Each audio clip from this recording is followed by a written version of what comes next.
दोस्तों, आज मैं आपको सुनाने जा रहा हूँ एक ऐसी सच्ची कहानी जो भारत के एक छोटे से गांव में हुई थी। एक ऐसा गांव जहां रात होते ही लोग दरवाजे बंद कर लेते थे, क्योंकि वहां की हवा में आज भी किसी की चीख गूंजती है। ये कहानी है चंद्रपुर गांव की, जहां एक साधु ने ऐसा तंत्र किया कि पूरा गांव श्राप बन गया। साल 1978 की बात है। चंद्रपुर गांव जंगलों के बीच बसा था। वहां एक वृद्ध साधु रहते थे, नाम था काल भैरव साधु। लोग उन्हें भगवान का दूत मानते थे। कहते हैं वो सिर्फ तंत्र मंत्र नहीं जानते थे, बल्कि आत्माओं से बात भी कर सकते थे। एक दिन गांव में एक औरत आई, नाम था राधा। उसकी आंखों में डर था, चेहरे पर निशान थे। वो बोली, साधु बाबा, मुझे बचा लीजिए। मेरे पीछे एक परछाई है जो मुझे मार डालेगी। साधु बोले, जिसे तुम देखती हो वो कोई मनुष्य नहीं, वो तुम्हारे कर्मों की आत्मा है। राधा ने डरते हुए पूछा, क्या मैं मर जाऊंगी बाबा? साधु, मरना तो सबको है, पर आत्मा अगर अधूरी रह जाए तो वो कभी नहीं मरती। राधा की हालत बिगड़ती जा रही थी। रात को वो किसी और आवाज में बोलने लगती, अजीब हरकतें करती।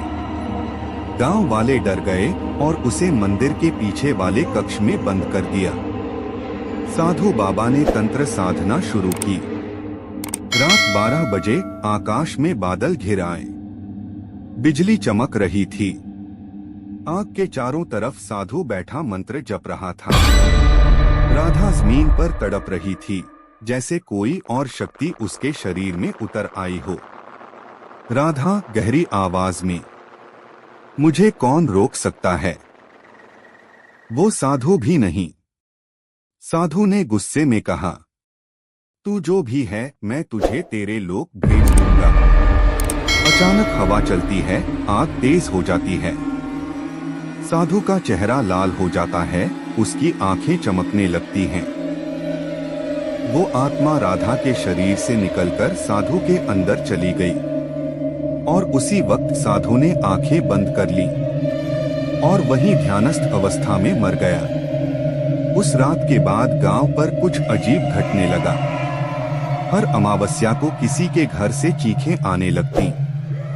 गांव वाले बोले, काल भैरव साधु अभी भी यहीं हैं।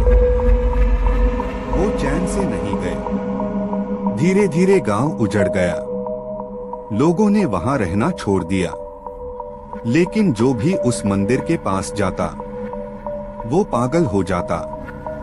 कहते हैं साधु की आत्मा उस आग में फंस गई थी, और आज भी वो अपनी अधूरी साधना पूरी करने की कोशिश कर रही है।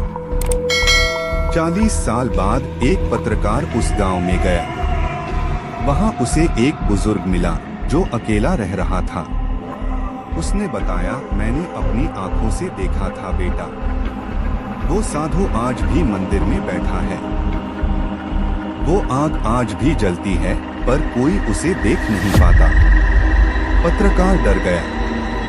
रात को उसने मंदिर के अंदर कैमरा लगाया। सुबह जब फुटेज देखा, उसके कैमरे में वही साधु दिखाई दिया, ध्यान की मुद्रा में, और पीछे आग जल रही थी। आज भी जो लोग चंद्रपुर गांव के पास से गुजरते हैं, उन्हें रात को किसी के मंत्रोच्चारण की आवाज सुनाई देती है। कहते हैं वो काल भैरव साधु है, जो तब तक नहीं जाएगा जब तक उसकी अधूरी साधना पूरी नहीं होती। अगर कभी आप किसी पुराने मंदिर के पास से गुजरे और हवा में काल भैरवाय नमः की गूंज सुने, तो पीछे मुड़कर मत देखिएगा। कहीं वो साधु आपको ही अपनी साधना का हिस्सा न बना ले।